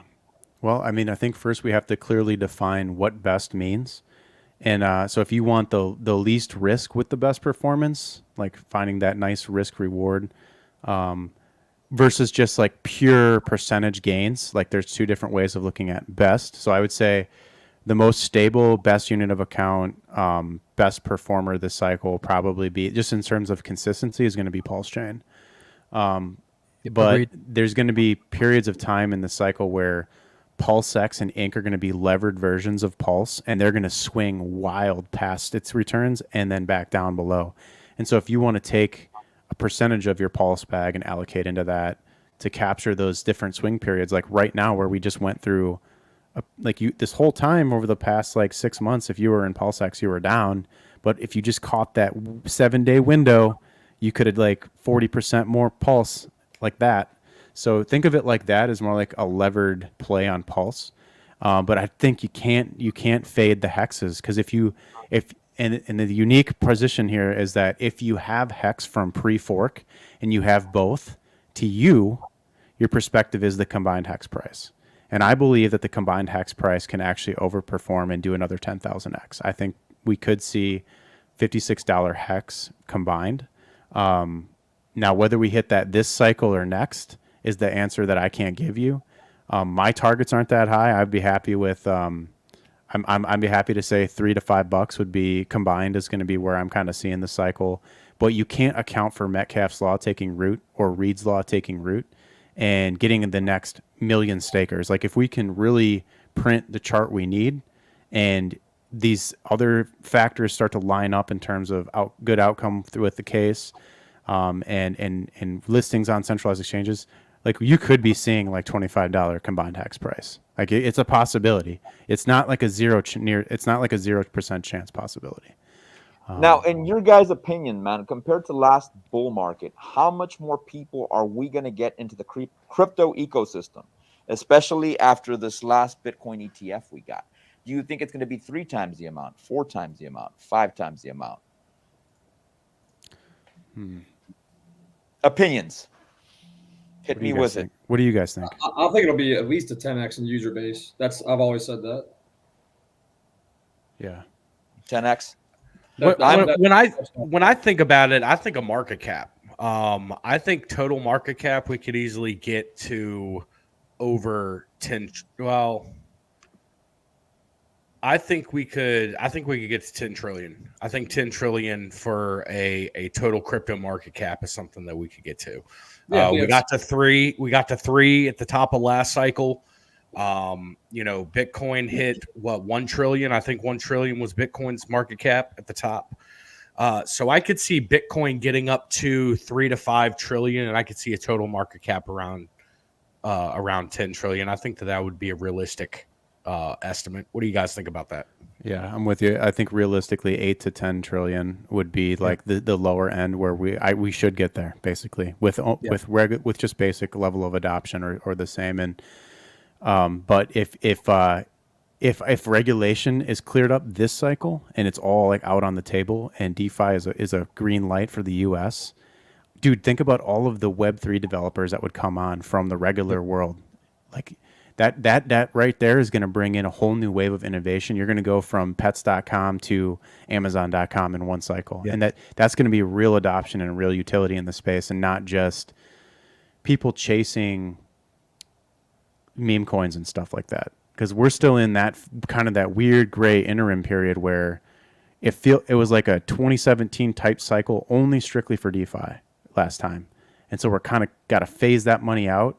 And there is a chance here for this to be like the super cycle for altcoins and the capitulation of big money into DeFi as the next bastion. Yeah. I agree with you there. I think, like you mentioned, when we get regulatory certainty within this industry, the U.S. market is still the biggest market in crypto, even despite the fact that we have actors like the SEC kind of trying to put their foot on the neck of crypto, right? So imagine, and then actually actively pushing crypto businesses and crypto industries out of the United States, right? I think that's been fairly obvious. I mean, last year you had Brian Armstrong from Coinbase talking about how, we're actually considering moving the business outside of the U.S. because of the regulatory uncertainty, right? And so once all of that is cleared out, then you have a mass exodus of people, because it's not unreasonable to say that the reason why we don't have the kind of adoption that we do quite yet is because people are not going to jump into something where it's an extremely, like, even though the risk for the upside risk is so significant that the downside risk that you could experience on the daily, right? If people just can't take that. But that a lot of that kind of goes away because now you have these big and asset managers like BlackRock, like Fidelity, putting their support fairly heavily behind. Right now it's Bitcoin, but let's be honest here, it's going to be the overall cryptocurrency market as a whole. So yeah, I think if that happens, a minimum of 3x the total market cap of the entire crypto space and a minimum 3x the user base, I think that's a fairly conservative estimate, to be quite honest. Yeah, I could see it going from 7 to 9 trillion, bro, as far as that goes. I mean, because I try to play a little bit more conservative. At minimal, I think we'll hit 7, if anything. Especially with the destabilization of the US dollar, bro, everything that's going on with BRICS. You cats have read the fourth turning. I think we're very close to that, bro. And I think there's going to be another freaking black swan event. And people are going to be looking for other places to put their money in. And I think Bitcoin's going to be one of those places, bro. Unfortunately, it'd be great if they would do it for Hex and PulseChain.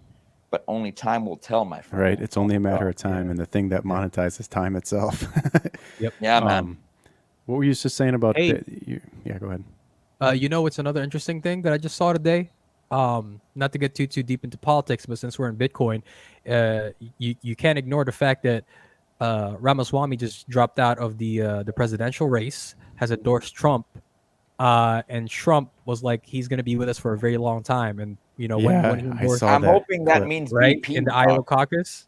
Yeah, people were I'm chanting VP. If Ramaswamy is in his corner, who, as if you guys don't know, he's a very big crypto advocate as VP. I mean, you talk about. I think he can. I think his knowledge and his youth can sway Trump in the right way, bro. In order for Trump to get on board with the whole Bitcoin thing, bro. I mean, Trump is a boomer, bro. Not to get outside of crypto or anything like that. I remember Trump saying one time, yes, we're looking at banning suppressors, bro. But because he didn't have knowledge as to what suppressors really are, because dude's a boomer. He's probably under the impression that it's like the John Wick movies, that every time you discharge your weapon, you're going to be a ninja. But that's not the case. If somebody were to educate him on it, he'd be more open-minded to it, that it's actually for hearing protection. And I think if you throw him the idea that Bitcoin, because it's in limited supply, it could actually help the US dollar, if anything. And if he starts adapting that idea, bro, I think that'll be really bullish for Bitcoin. Keep your fingers crossed then. Hope that Ramaswamy becomes his VP, bro. You know what I'm saying? Possible. Yeah, I was thinking more like along the lines of like maybe he becomes like, I don't know who VP would be, but like he becomes like consul, or like they groom him to be the successor to Trump after a Trump presidency. I could see him be an attorney general. I could see Tucker Carlson getting the VP nod, and I could see Ramaswamy becoming the attorney general and just cracking down. I'm really not hoping for Candace Owens. I really want freaking Ramaswamy or Tucker Carlson to be dope, bro. I think that'd be off the chain, if anything. Know what I mean, Jelly Bean? Yeah, agreed. I think even if Ramaswamy doesn't nail that VP position, like Josh mentioned, right? If you put him, or actually no, sorry, Axis mentioned, if you put him in a position where he's head of some kind of big financial institution, right? Whether he's a cabinet member, he's running it, I think that's where he can do a lot of good work. So he doesn't necessarily have to be VP for him to run with crypto and everything. So. But to go back to kind of the conversation, Jeff, did you want to give your insight into as what you think the better performing RH asset would be over this bull market, brother? So I don't have a definitive answer. So the way I was kind of thinking is the best way to do like almost like a playoff bracket and go through and see which ones you prefer. So I guess the first thing you want to do is debate which hex is better, because only one of them could be the best one. So there's different positives to both. That sometimes they also work as a negative. Like eHex has lower liquidity, so yes, a big buy can pump the price much higher. But also, is somebody going to want to do a bigger buy on eHex and have a ton of slippage? You have stuff like that. There's a whole bunch of different things, and you have to think, which one does RH? I mean, I know RH doesn't control the market to an extent, but which one does RH want to pump more? He said the market's going to decide which one does better. He said that's not in his control, but he said he knows which one he would pick. He didn't say PHEX, but that's what he insinuated. He said if I was on there and they had one for cheaper fees, that's what I would pick. But then you have to think, okay, cheaper fees. Does that mean people will start doing weekly stakes, monthly stakes? And from that, what if instead of people taking their free yield and locking it up for longer, what if people just use that as a new monthly way to get a new income and just continually have more often sell pressure? So a lot of the positives and negatives work for the same thing. So I guess. Yeah, I think the key words here for you is like it's a reflexive system. So there's opportunity under different conditions as time evolves.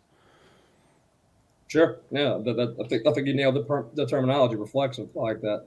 So you think EHEX will do better, right? In terms of price performance and like opportunity for Ethereum whales, yes. For the everyday guy, like that wants to stake, yeah, you're gonna want to do it on PulseChain. That's obvious. But and then we got to also think about too, like what happens if there's a gas fee reduction that comes out. I know Miguel likes to talk a lot about that upgrade that's going to reduce gas fees on Ethereum. Well, how's that? That's going to make it cheaper on PulseChain and Ethereum. But in the case of Ethereum, the thing that I keep looking at is EHEX whales that were anti-EHEX have dumped. Not that they're all out, but like they're now those guys are off sides. You only have believers in the EHEX side. And then the incoming money is going to be guys that want Ethereum Hex to live because it's their chain. It seems like asymmetrical that EHEX has more opportunity to get the million X first, obviously, because it's got the full chart. So $56 would be the million X. And like that's the goal. But on the PHEX side, you're starting with a fresh chart. You have to go to $500 to get the million X. So wouldn't that be a bragging right?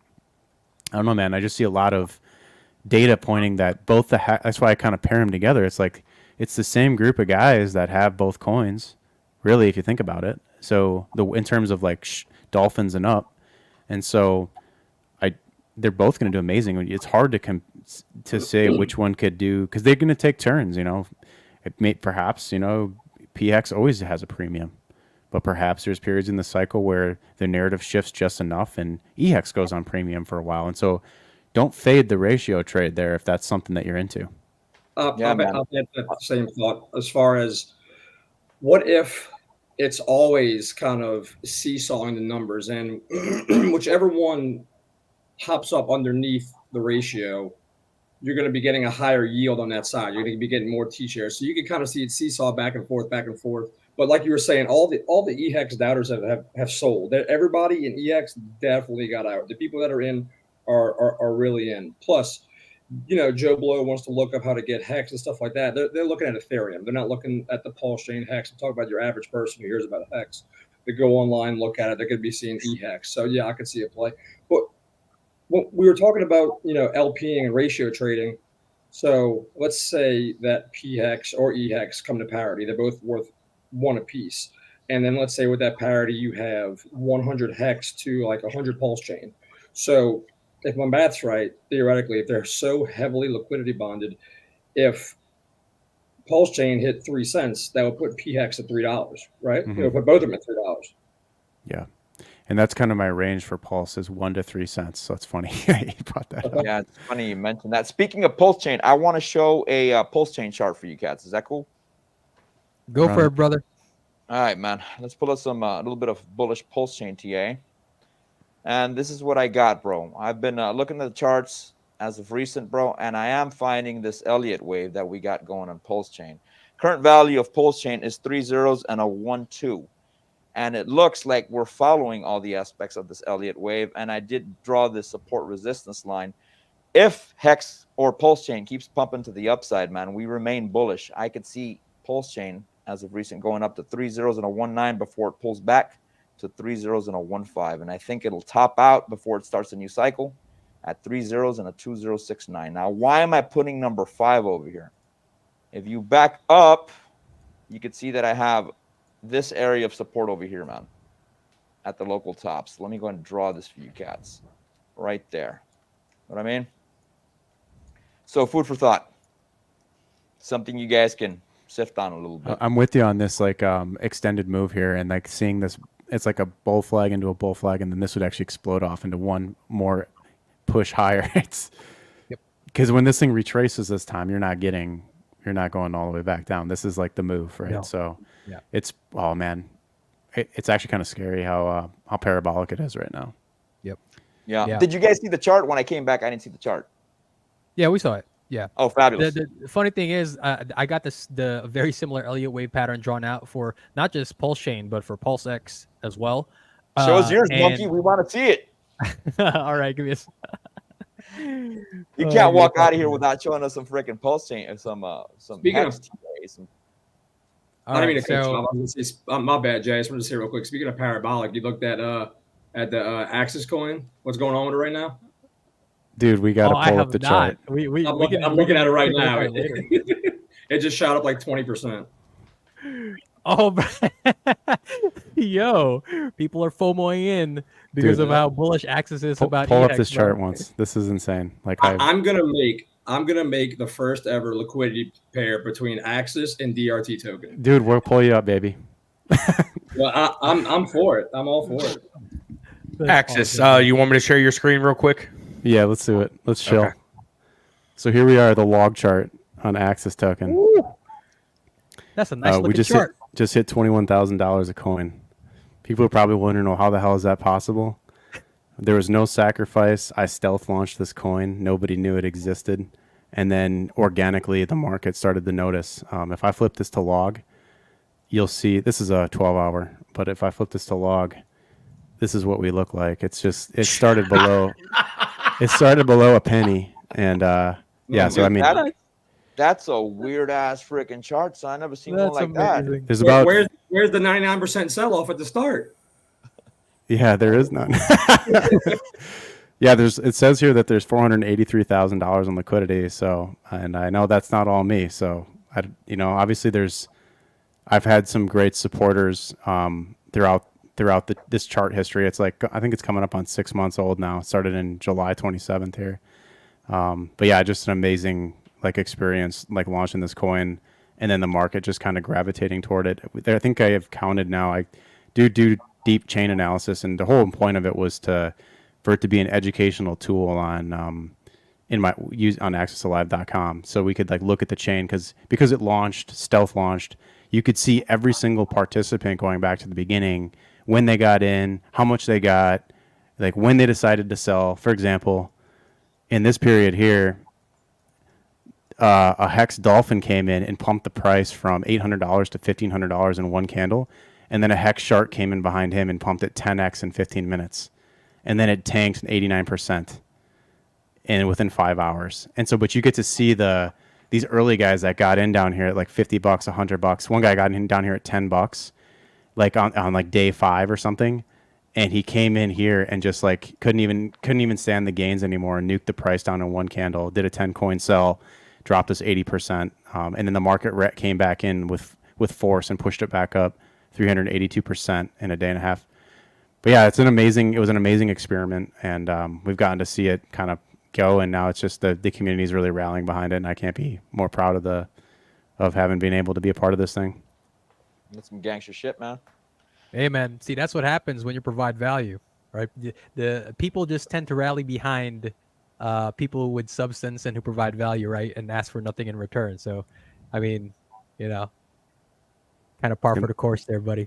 And so that's why I had to get on to the DGen roundtables, because you guys have so much talent and your production quality is so high, and we need people like you guys to spread the message and reach people that I can't reach anymore, because as you start to climb the citadel, you can't hear the voices of everyone that needs help because the clouds drowned it out. And so I want to pick everyone up, but there's not enough of me to do it. And so what's so awesome is but when some a group like you guys shows up, it's thank God we have help. The reinforcements are here. And so I just wanted to come on here and prop you guys up and rally behind you and make this a regular thing, so that we can work together on making the whole ecosystem in crypto just explode and give people so much more opportunity. Yeah, man. It's funny because when we first started this group, we were doing all this stuff regularly. We weren't just putting out there on YouTube. We were getting on calls. We were getting on streams. We were sharing data. We were sharing chart. We were sharing projects. And then one day we kind of just were like, well, it seems like we're getting a lot of value from each other. Don't you think that it would be valuable for other people to see this information too? I mean, we're not the best, but it seems like we're getting things right because we're making money in this ecosystem, right? And in crypto in general. And it seems like, the point of, the one of the things that our mentors told us is that, it's one of their goals is to help as many people as possible. And so why can't we help further that goal as well? And so we just kind of started putting out the content, and we got traction. So it seems like we're doing something good. So yeah, I mean, thank you for the acknowledgement for sure, because it certainly does mean a lot. Yeah, that's some fire shit, man. Jay, I want to see your PulseX chart, homie. Show us that shit. Hi, buddy. Give me 1 second. You know what, Axis? I heard you say your price prediction for Pulse. Did you say PulseX or no?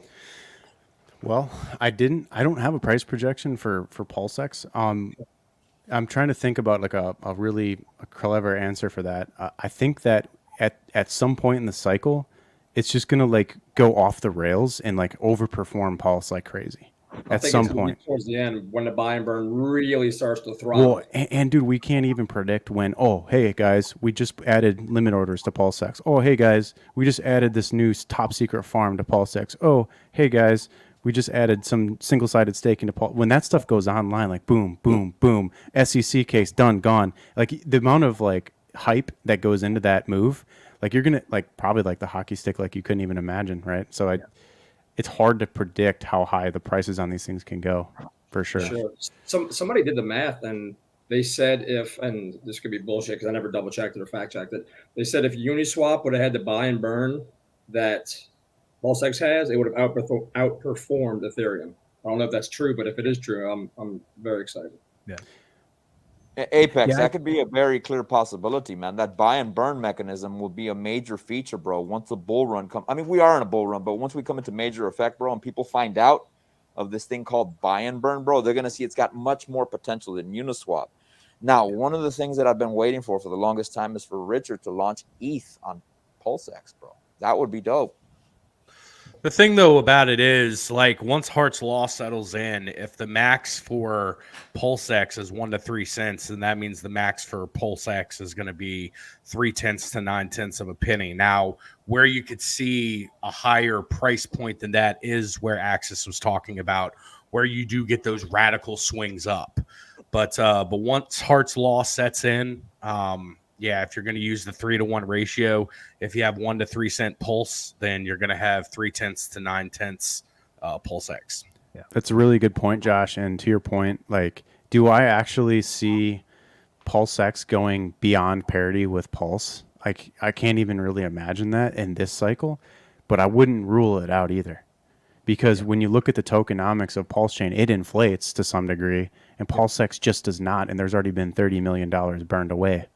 And so there is that potential that in terms of Pulse and PulseX, ignoring Hex for a second, the value gets stored in PulseX, and the gas or fuel layer, it becomes just Pulse, which is like the dumb pipe, right? So right now it's out of balance the other way, but yes, there is a point where there will be this inflection point on a long enough time frame where PulseX becomes the gem. I just don't know if that happens this cycle or next. Yeah, I'm actually in agreement with you guys. I think in the long term, PulseX definitely has the potential to become the highest performer precisely because of the buy and burn feature, right? Like you mentioned, Axis, PulseChain is like there is some inflation, right? Like the folks who are validating, they get paid out in Pulse, right? Hex is an inflationary, right? And so really the only true deflationary coin that the ecosystem has, like incentive is inflationary, right? It's built as an inflationary token. So really the only ones that you have a decreasing supply of over time is going to be PulseX. So over the long term, then yes, because of how it's built, because of the buy and burn feature, then it certainly has the best potential over the long term to be the best performing asset out of all 5 tokens, right? I know a lot of people can't see it right now because it's so much further below SAC price than PulseChain, and people always, they bring up the fact that yes, there's a lot more people who sacrifice for PulseX. There's a lot more holders, so in theory, there's people that's going to be dumping a lot more. But I think those folks are kind of missing the long time horizon and the potential over that long time horizon for PulseX to outperform everything else. And Pulse only needs the 100x from here to hit a penny. You know what I'm saying? All it needs is 100x. So if PulseChain 100x's and PulseX 100x's, then we could very well be sitting here right now with 1 penny Pulse and 4.5 tenths a penny of PulseX. You know, so I mean, think that about would be fire, dog. That would be freaking fire, man. What about this? Think about what Axis said. He said right now, $30 million has already been burned for PulseX, right? Well, if you go up 100x, that's $3 billion that's been burned. And then, but exactly. Hold on, I'm not done. That's if you stop the buy and burn today. No more buy and burn. We're only at 3% buy and burn. Wait until the volume really ramps up. So it could be, who knows? At the end of the bull, it could be 10%. So what is that? $10 billion. So imagine somebody buying $10 billion of PulseX and just losing their keys. That'd be wild. That's it. That's all I got. I'm cool with it as long as I'm not the one that lost my keys. Yeah, right. And then you have earn protocol. People are going to lock up more of it. Yeah, man. All right, AJ, let's go ahead and see that chart, and then we can sort of transition to a final thoughts and wrap up phase. Yeah, sure thing. Okay, so I'm just gonna give a quick overview of exactly what I think PulseChain is capable of during this impulse, because like Boogie said, we are, and you saw on his screen, we are in a wave 3 for PulseChain. So let me get my Elliott wave tool here really quickly. Here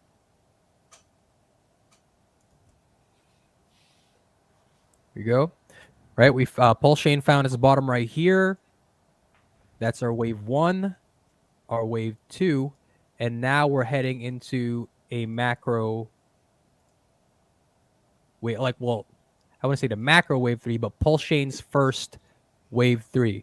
And so, if you guys think that this move to the upside right here was bullish, I think you're underestimating exactly just how big this impulse can be, right? Because we've just really this wave 3 has just really started, right? We're getting some resistance right here. This horizontal resistance right here actually lines up pretty well with the 382 fib retrace from the all-time high to PulseChain's kind of bear market low, right? I wouldn't really consider this the bear market low, because this was during day one. Well, not day one, but a little bit after day one, when people were just doing the ratio trades. And so if you can see here, right, we're getting rejected at this 0.382 level.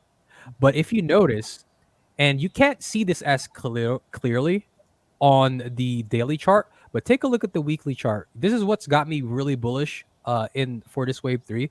You see how one of the primary reasons why this candle shot up so fiercely is because if you look here, there's there's very little to no resistance on the way up, right? And so this is the kind of price action that you can see when price enters a territory where there's very little history and there's and very little resistance on the way up, right? So this is basically almost an entire engulfing green weekly candle, right? Completely taking out this entire week's worth of negative price action minus this wick down here, right? And now PulseChain is trying to consolidate around this area of price. But take a look. Once we break past that 0.382 level, there's not much left in terms of resistance either, right? You have a little bit around here, around this 3 zeros and a 1.5. But there's not much else stopping us on the way to breaking past all-time highs. And if you take a fib extension from the start of our wave 1 and pull it to the bottom of our wave 2, you can see here that a very common extension for a wave 3, there's 3 very common levels of extension, right? You have the 1618 here, which we already punched through, and price is trying to find support at right now. But the other 2 common extension points are this 3618 here and the 4236, right? So at 3 zeros and a 20 and 3 zeros and a 22. So once we punch through this last bit of resistance right here, there's not a lot stopping PulseChain from getting damn near close to all-time highs, right? And this is, this is on the PulseChain chart, but if you analyze the PulseX chart, it looks very similar as well, right? There's very little resistance on the way up. And then let me switch back here to the daily just so I could show you this, right?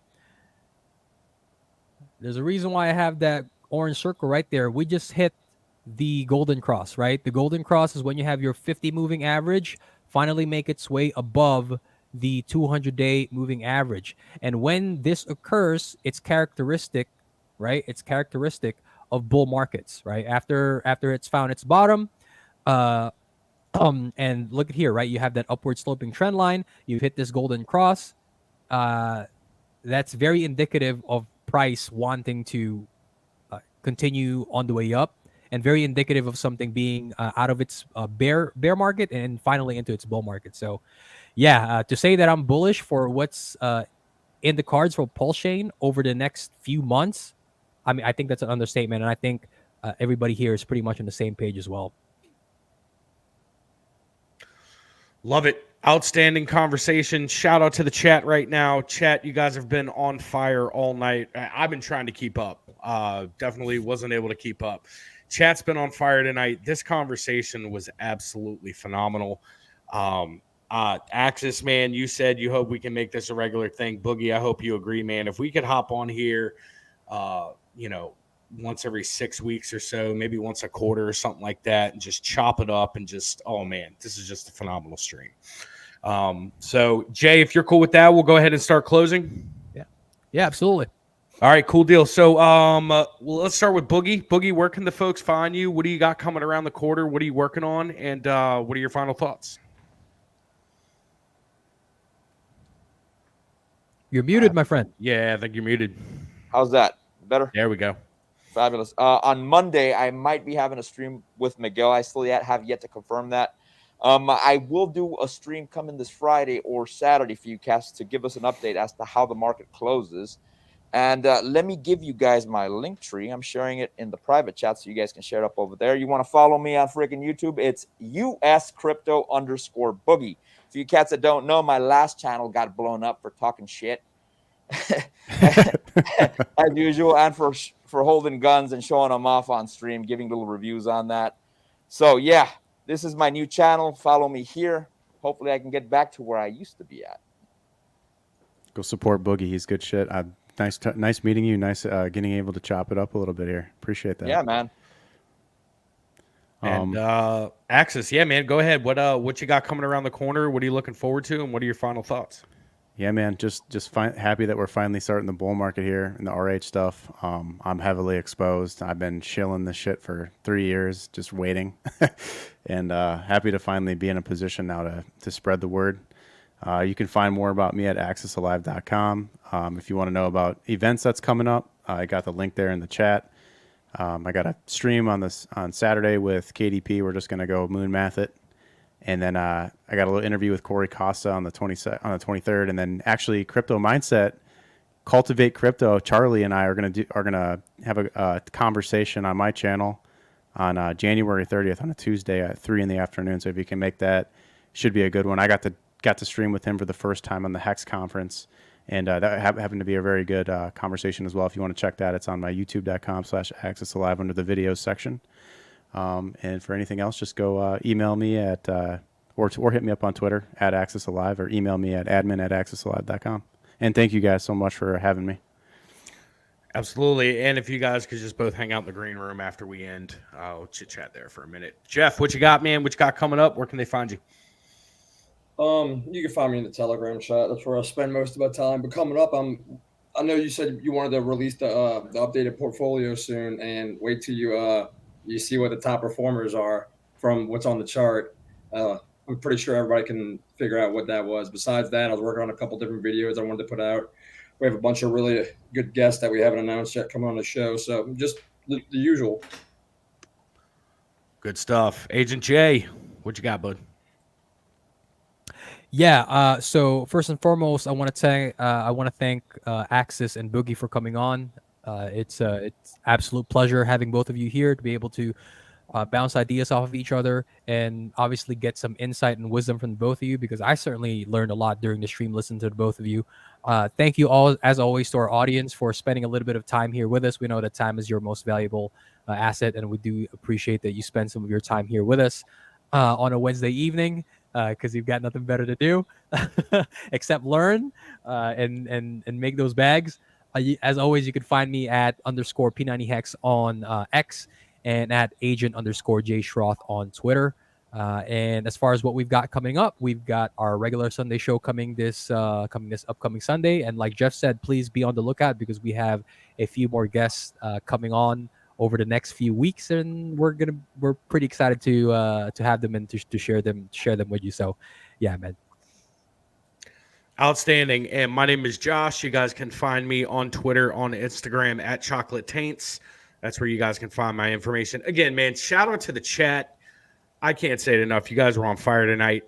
Panel, special guests, Axe, Boogie. Man, I can't thank you guys enough for being here. Jeff, Jay, you guys came ready. You guys came prepared. This was just a phenomenal stream.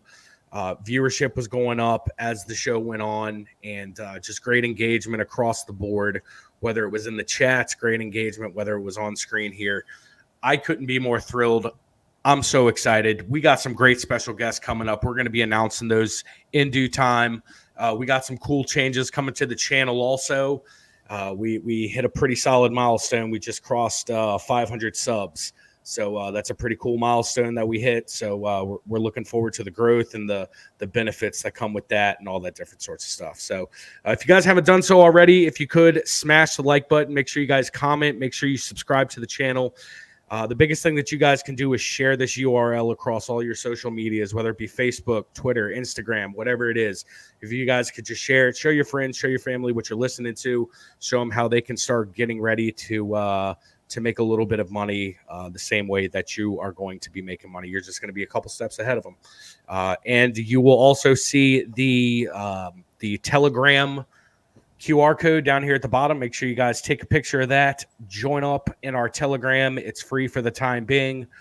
We have Axis. We have Boogie. We have Jeff. We have Jay. I'm in there. We got our whole panel in there. We're constantly firing off information, bouncing ideas off of each other. So that's the biggest thing that you guys can do is share this out across the ether and join that Telegram. So we want to thank you guys again so much for hanging out with us tonight. Live viewers, you guys are awesome. If you guys are catching us on the replay, make sure you hit that notification bell. You guys can find us back here. We will be back here Sunday night at 8 o'clock. And I think Brendan, Mr. Anonymous Bean, is going to be hosting that episode, and we will have some fire content for you guys there. We look forward to seeing you guys then. Thank you so much. DJ responsibly.